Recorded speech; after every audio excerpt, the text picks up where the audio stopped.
know your hunger, because there is actually a difference between emotional hunger and physical hunger, and we are going to show you what that is.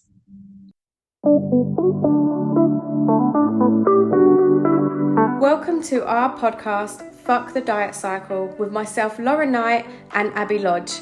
This is for you if you want to cut through the diet industry bullshit and finally end that cycle. Grab yourself a cuppa, get comfy, and let's dive straight in, shall we? So I think that this topic is something that so many people just kind of glaze over on a weight loss journey, because I was the same. I was very much like, if I felt hunger, I had to act on it. But it's actually distinguishing if you know what that hunger really is. But for so many people, they can't distinguish. The lines have become so damn blurred that any moment they think, I feel hungry, because they've never allowed themselves. So for me, I was always scared to feel hungry because I thought I might pass out and die. They never allowed themselves to feel that. So they just think, body, brain's telling me, or tummy's telling me I'm hungry, I have to eat. And when you start to distinguish, am I actually truly hungry? Is this physical hunger, or is this an emotional kind of trigger? It makes things so much easier for you. But trying to unblur them lines can be hard. It can be really, really hard. We're not going to sit here and say, you know, is your tummy rumbling, things like that. Yeah, they are the physical signs, but the emotional, because for a lot of us, there's a lot of deep mental things going on surrounding food. We're going to have to try and unramble those lines. So obviously the physical signs are, is your tummy grumbling? But my tummy does grumble quite a lot, but I think it's because I drink a lot of water. But are you feeling lightheaded? That is a major one. Are you actually feeling lightheaded? When did you actually last eat? Because if you last ate 20 minutes ago and you're feeling like that, you're probably not actually really hungry. So physical hunger as well turns up slowly. So physical hunger is something that creeps up, and all of a sudden you're like, oh, I'm hungry. But you've kind of known the signs. You get the belly rumbles, you feel a little bit empty. And I never experienced that before. Like, I didn't even know what empty felt like, but you feel a little bit empty. It's like you feel a little bit light. And then when you eat, you actually feel satisfied and you're in control of what you've eaten. Yeah. Whereas that is the main one, the control. It is that, and being able to stop when you're satisfied, being able to say no, being able to say, oh no, this is not even worth it, I'm not going to finish that. All of those things happen from physical hunger. Whereas emotional hunger, which is what most people get muddled up with, is sudden. It just happens all of a sudden. I'm hungry. It's out of the blue. We've had no other signs that I'm hungry. I need to eat now. And you only want specific food. I was going to say, yeah.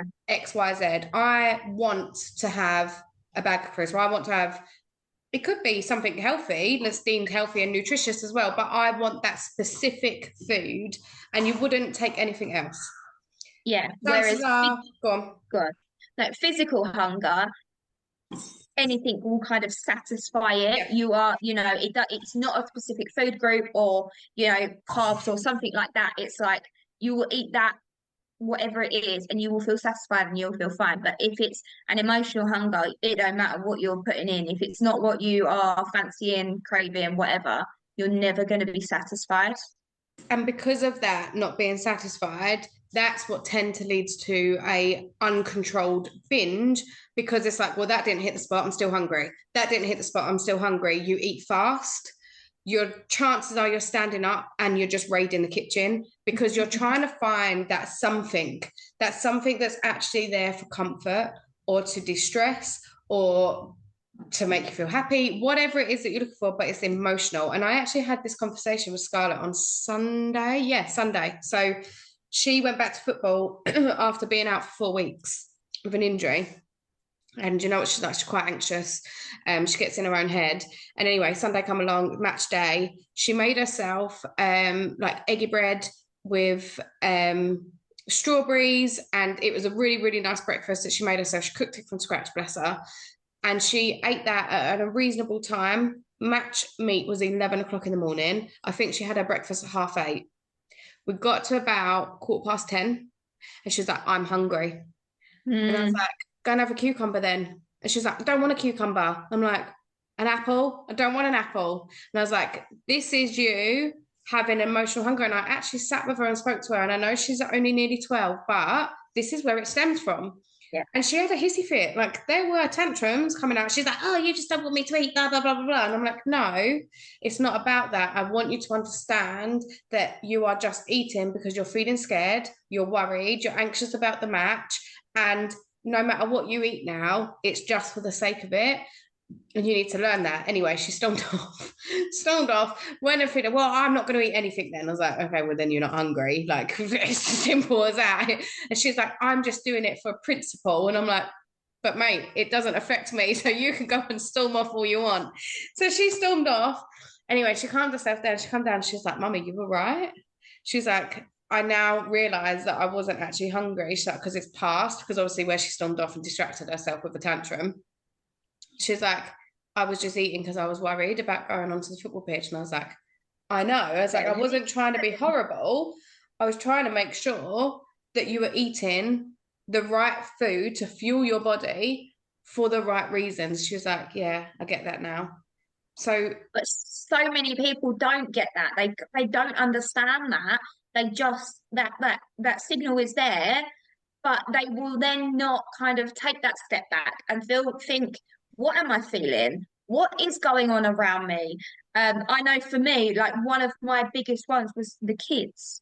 yeah, They would come home and then I would just want to like raid the cupboard because they were stressing me out more than anything. And for me, shoving food in my gob would somehow block them out. I don't know how that works. But actually taking a moment to take that step back from you and be like, what is going on in my environment at the moment? Is it my boss? Family stresses, things like that. Is this actually going to do anything for that issue, problem, situation? Probably not. And do what Scarlett did. Yes, okay, she wasn't purposely trying to distract herself. She was having a tantrum, but that was enough for her to kind of think, oh yeah, okay, mummy was right. I wasn't hungry. I have distracted myself. And it will pass. And physical hunger generally won't pass. It won't pass. You can try and push it back and push it back, but if you're physically hungry, it's not going to pass. You are going to be very, very, very hungry. And then if you push it back too far, you then do run the risk of going into that kind of emotional binge because you've pushed it too far now and nothing is going to satisfy you. So it's about tuning into your body and actually realizing what are these signals. And the key one is how long ago did I eat? yeah. If it was more than 4 hours ago, yeah, you probably are hungry. But if it was within the last hour, maybe two, you're not hungry. You're not hungry. This is something going on emotionally that you are then using that food to cover up and to compensate. Yeah, and a lot of the times it's boredom as Mhm. well.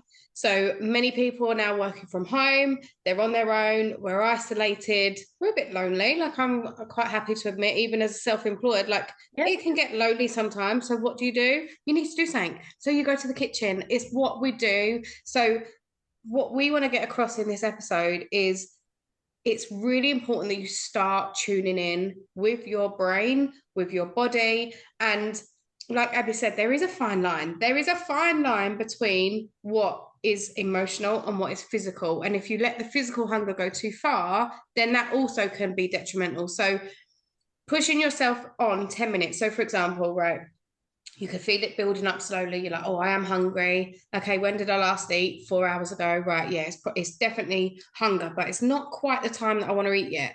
Okay, you can still use that 10-minute distraction, right? 10 minutes of distraction. No, this ain't passing. Like, I've had the water, I've done the 10-minute distraction. I'm still hungry. Go and eat. But make sure what you're eating is fueling your body, not just grabbing a biscuit because you're now hungry. It's like, right, okay, if it's close to lunchtime, I'm going to have my lunch now. This is what I planned.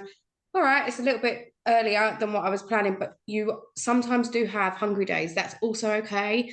None of this, though, is going to make any sense to you if you don't start listening to your body. So, Abby, what could they do? Top tip wise, what can you do to start tuning into your body to understand the difference between your emotional and physical hunger? Like, how did you start learning it? Slow down. One, Go on. slow down. You Yeah. have to slow down. I know life is busy and things like that.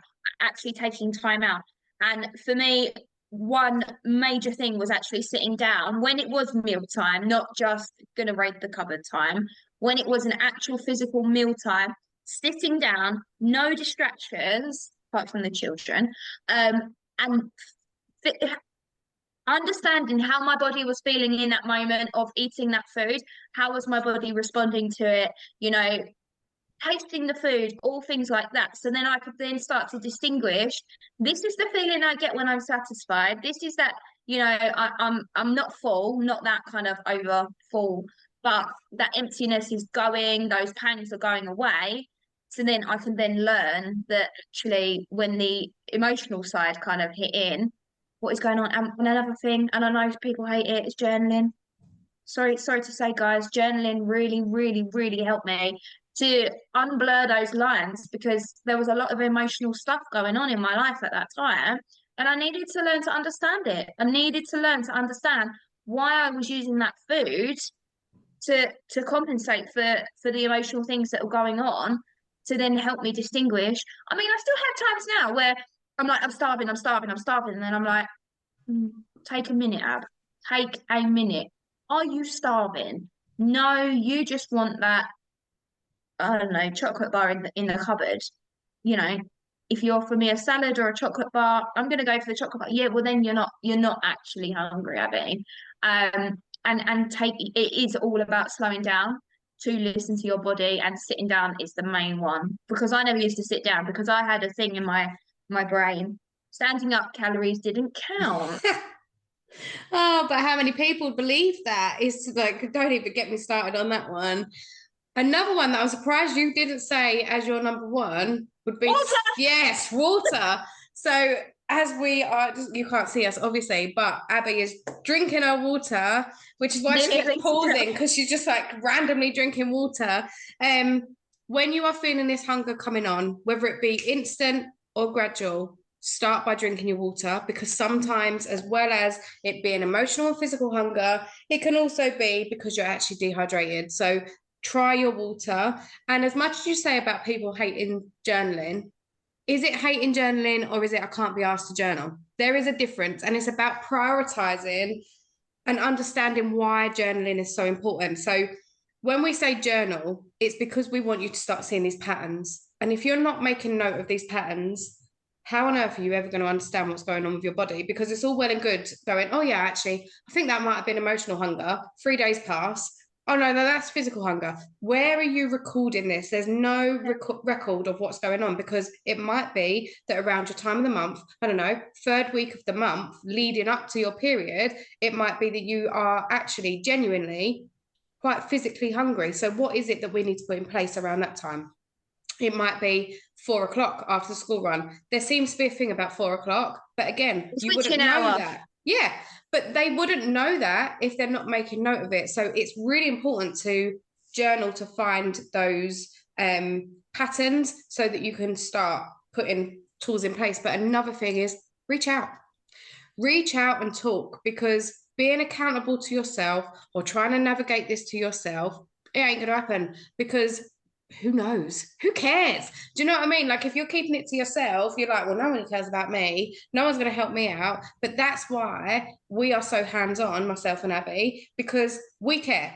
We want to know. And the more you can tell us, the more we can say to you, right, okay, have you noticed that the last 3 days at 4 o'clock, you're telling me that you're hungry?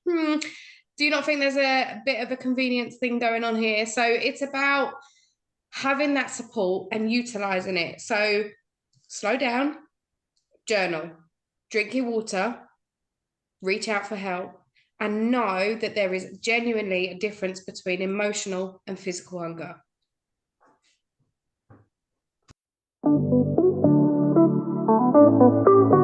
Thank you for listening. If you loved it, don't forget to press that subscribe button and the little bell so that you never miss a future episode. We will be back here with a new one on Sunday at 7 a.m. We'll see you there.